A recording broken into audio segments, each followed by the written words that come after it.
Hello students, welcome to my channel. आइए करते हैं एक्सरसाइज 5.3 का क्वेश्चन नंबर 2 का फर्स्ट पार्ट। क्वेश्चन हमारा find the sum given below. यहाँ पर हमें कुछ एपी गिवन है, उसका हमें सम निकालना है। यहाँ पर देखो हमें A1 गिवन है 7 और A2 है हमारा 10 1/2। उसके बाद हम करेंगे अपना डी फाइंड। डी कैसे फाइंड करेंगे? A2 minus A1। ये होता है हमारा डी का फॉर्मूला, जो आपको पता है किस तरीके से निकालते हैं। A2 है हमारा 10 टू 20 और ये 21/2 माइनस क्या कर देंगे 7 कर देंगे। सॉल्व कर लेते हैं। देखो 21 माइनस हो जाएगा 14/2। अब आप 10th क्लास में तो इतना तो आपको सॉल्व करना आता ही होगा, तो इसलिए मैंने सिंपली जल्दी से इसको कर दिया है। 21 माइनस 14 करते हैं तो क्या आ जाएगा हमारा 11 में से 4 के हमारा आता है 7/2। तो ये क्या निकल गया मेरा? डी निकल गया। अब यहाँ पर आप देखो, यहाँ पर है ना, ये जो है हमें ये नहीं बताया कि कितने टर्म का हमें सम निकालना है। ये हमें सिंपली है ना एन दे दिया। यहाँ पर हमें एन दे दिया। अब नंबर ऑफ टर्म हमें खुद फाइंड करनी है। तो यहाँ पर हम क्या लगा देंगे? एन का फॉर्मूला लगा देंगे। एन का फॉर्मूला आपको आता ही होगा, a plus N minus 1d, जो हमने पिछली एक्सरसाइज में अच्छे से किया है। एन हमें गिवन है 84 इक्वल टू ए हमें क्या है गिवन 7 प्लस एन हमें निकालना है -1 और डी हमने निकाल लिया है 7/2। सिंपली इसको सॉल्व कर लो। 84 माइनस क्या हो जाएगा 7 हो जाएगा, इस तरफ भेज दिया मैंने इसको। यहाँ पर बच गया n माइनस 1 और ये है 7/2। देन सॉल्व कर लेते हैं। 84 में से 7 गए तो कितना बचता है? यहाँ पर देखो हम कह लेते हैं 14 हो जाएगा 7। 14 में से 7 क्या 7 बच जाता है, यहाँ हो जाएगा 7। ये हो गया 77 इक्वल टू n माइनस 1 रख दो और ये जो 7/2 है ना, इसको हम क्रॉस मल्टीप्लिकेशन कर देते हैं। कैसे?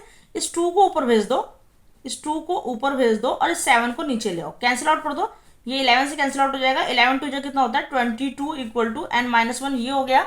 अब क्या करेंगे, इस 1 को आप इस तरफ भेजोगे तो ये हो जाएगा 22 प्लस 1 इक्वल टू n। तो n की वैल्यू कितनी आ गई 23। मीन्स ये जो 84 आया है ना, ये 23rd टर्म पर आया है जाकर के। तो अब हमें क्या करना है, 23 टर्म्स का हमें सम निकालना है। तो लगा लेंगे अपना Sn का फॉर्मूला। Sn इक्वल टू क्या होता है n/2 2a plus n minus 1 और होता है d। तो यहाँ पर हमें निकालना है Sn means S23, sum of 23 terms निकालना है। तो हो जाएगा 23/2 टू a हमें गिवन है 7 प्लस n हमें पता चल गया है 23 माइनस 1 एंड d हमारा है 7/2। इस पूरे को सॉल्व करेंगे। देखो यहाँ पर ये कैंसिल आउट नहीं कर रहा था, अभी हम इसको ऐसे ही छोड़ देते हैं एज इट इज।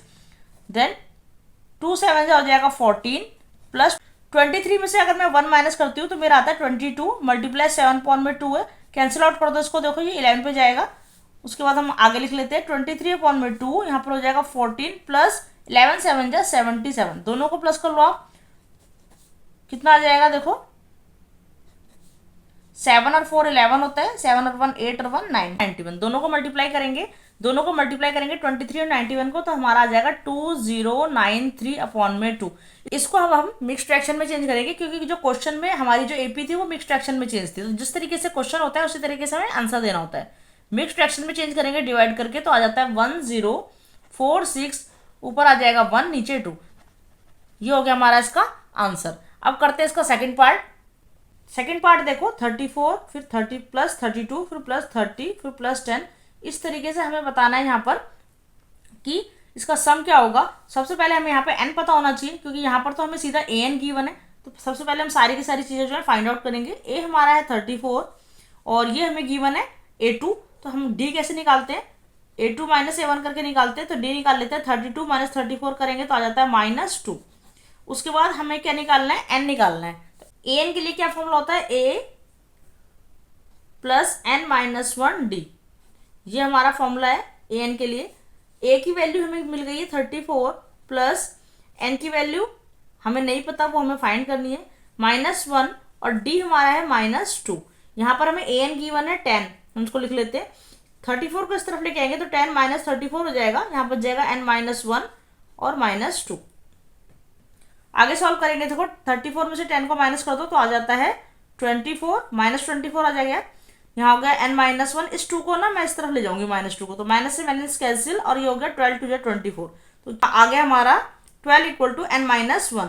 इस 1 को हम इस तरफ लेके जाएंगे तो हो गया 13 इक्वल टू n। n की वैल्यू हमें क्या मिल गई 13, n मिल गया हमें 13। तो इस तरह से हमें a मिल गया, अपना d मिल गया और n भी मिल गया। अब हमें क्या निकालना है? Sn निकालना है। उसका फॉर्मूला होता है Sn equal to n/2 2a plus n minus 1 और d।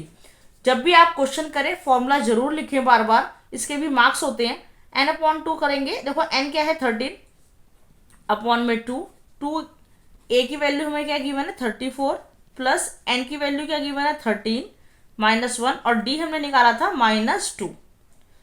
सभी को सॉल्व कर लेते हैं। देखो 13/2 का एज इट इज लिख लेते हैं क्योंकि अभी ये डिवाइड नहीं हो रहा, करेंगे तो पॉइंट में आएगा। 2 को 34 से मल्टीप्लाई करेंगे तो हो जाता है 4 2 8 और 2 3 6, ये आ गया 68 प्लस 13 में से 1 को अगर मैं माइनस करती हूँ तो मेरा आता है 12 और यहाँ पर -2 से हमें मल्टीप्लाई करना है, तो मैं अगले स्टेप में करूँगी। 13/2 68 प्लस माइनस माइनस और होता है 12 2 24। सॉल्व कर लेते हैं। 13/2 68 में से 24 को मैं कर दूंगी माइनस, तो मेरा आ जाता है 8 में से 4 को माइनस करेंगे 4, 6 में से 2 को करेंगे तो फिर भी आता है 4, कैंसिल आउट हो जाएगा ये। 2 1 2, 2 2 4, 2 2 4, दोनों को मल्टीप्लाई करेंगे तो आंसर क्या आएगा, आंसर आएगा 286। तो ये हो गया हमारा S13 को सम करने पर जो वैल्यू आएगी वो, ये हो गया हमारा आंसर। देख लेते हैं इसका फोर्थ पार्ट। चलिए करते हैं क्वेश्चन नंबर 2 का थर्ड पार्ट। -5 A1 है प्लस -8 प्लस -11, उस तरह से हमें AP गिवन है। A1 हमें गिवन है -5, D हम कैसे फाइंड करते हैं, A2 -A1 करके करते हैं। तो A2 हमारा है -8 -A1 है -5। सॉल्व कर लेंगे। देखो -8 माइनस माइनस क्या हो गया, प्लस हो गया, तो हो गया +5। 8 में से 5 को माइनस कर दो तो आ जाता है -3। n हमें निकालना है क्योंकि हमें an गिवन है, यहाँ पर an हमें गिवन है -230। तो हम क्या निकालेंगे, सबसे पहले अपना n निकालेंगे। उसके लिए हम फॉर्मूला लगा देंगे an = a + n-1 d का फॉर्मूला लगाएंगे। सॉल्व कर लेते हैं। देखो यहाँ पर लिखेंगे -230 = a की वैल्यू हमें मिल गई है -5, n हमें नहीं पता है -1 और d हमारा है -3। सॉल्व कर लेते हैं इसको। -230 और इस -5 को जब इधर भेजेंगे तो ये किस में चेंज हो जाएगा, प्लस में हो जाएगा। यहाँ पर बच जाता है हमारा n-1 और मल्टीप्लाई में -3। सॉल्व कर लेंगे इसको आगे। 230 में से अगर मैं 5 को माइनस करती हूँ तो मेरे पास आता है 225, वो भी माइनस का। n-1 इस -3 को मैं इसके नीचे भेज दूंगी तो माइनस से माइनस कैंसिल, और इसको कैंसिल आउट करते हैं। देखो 3 7 जा होता है 21 और 3 5 जा 15, तो आ गया 75 = n-1। इस 1 को मैं इस तरफ ले जाऊंगी तो ये प्लस में हो जाएगा, तो आ गया 76 = n। n की वैल्यू हमें क्या मिल गई 76। a पता चल गया हमें, अपना d पता चल गया, n पता चल गया। SN निकालने के लिए इतनी इन्फॉर्मेशन हमें चाहिए। तो SN = n/2 2a + n-1 और d, ये हमारा हो गया SN का फॉर्मूला। जैसे कि मैं आपको बार बार बता रही हूँ, फॉर्मूला लिखना बहुत ज़रूरी होता है। हमें क्या निकालना है, S76 सम ऑफ 76 टर्म निकालना है। तो 76/2 a की वैल्यू हमारी कितनी है -5 है, प्लस n हमारा है 76 -1 और d हमने निकाला था अपना -3। सॉल्व कर लेते हैं सभी को। देखो यहाँ पे कैंसिल आउट हो जाएगा ये, 2 3 जा 6 और 2 8 जा 16 पर 36 आ गया हमारा ये। 2 5 जा 10, वो भी माइनस का। उसके बाद हो जाएगा यहाँ पर प्लस 76 में मैं अगर एक 1 माइनस कर देती हूँ तो मेरा हो जाता है 75 और यहाँ पर मल्टीप्लाई हो रहा है ये किससे, -3 से। 36 -10 प्लस और माइनस हो जाएंगे यहाँ पर -75 3 जा होता है 225। यहाँ पर 38 आएगा, यहाँ पर हम 38 लिख देते हैं। ये दोनों माइनस माइनस क्या हो जाएंगे, प्लस हो जाएंगे। साइन किसका आएगा, माइनस का आएगा। तो 225 और 10 दोनों को हम जब प्लस करेंगे तो आता है -235। 38 और -235 को जब हम मल्टीप्लाई करेंगे तो हमारा आंसर आएगा -8930। या आप मल्टीप्लाई करके देख सकते हैं। तो यहाँ पर हो गया हमारा क्वेश्चन नंबर 2 कंप्लीट। मिलते हैं नेक्स्ट वीडियो में। वीडियो अच्छी लगी तो प्लीज़ लाइक करें, फ्रेंड्स में शेयर करें और चैनल को सब्सक्राइब करना ना भूलें। Thanks for watching.